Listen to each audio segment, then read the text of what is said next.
KGBV పాఠశాలల్లో bunker బెడ్ల కొనుగోళ్ల పేరుతో ప్రభుత్వం 100 కోట్ల స్కామ్కి తెరదీసిందని బీఆర్ఎస్పీ ఆరోపించింది.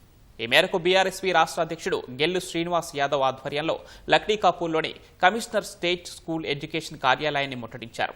కార్యాలయం ఎదుట బైఠాయించి ప్రభుత్వానికి వ్యతిరేకంగా నినాదాలు చేశారు.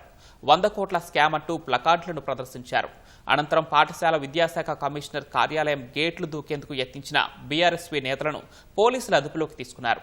బంకర్ బెడ్ల కొనుగోళ్ల పేరుతో సీఎం రేవంత్ రెడ్డి తమకు అనుకూలమైన కాంట్రాక్టర్లకు లబ్ధి చేకూర్చేలా టెండర్లను నిర్వహించారని ఆరోపించారు.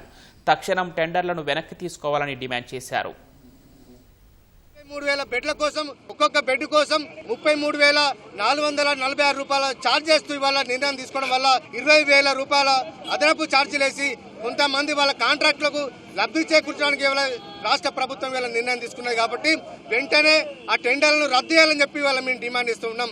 పేదల పన్నుల మీద వసూలేసిన ఈ నిధులను వాళ్ళ సొంత అవసరాల కోసం వాళ్ళ నాయకులకు కాంట్రాక్ట్ ఇచ్చుకోవడానికి రేవంత్ రెడ్డి గారు కేజీబీబీలో ఈ బంకర్ బెడ్లు కుంభకోణం చేయడం జరిగింది. కాబట్టి తానే ముఖ్యమంత్రిగా నిర్వహిస్తున్న ఈ శాఖ కాబట్టి నైతిక బాధ్యత వహిస్తూ రాజీనామా చేయాలని చెప్పి డిమాండ్ చేస్తూ ఉన్నాం.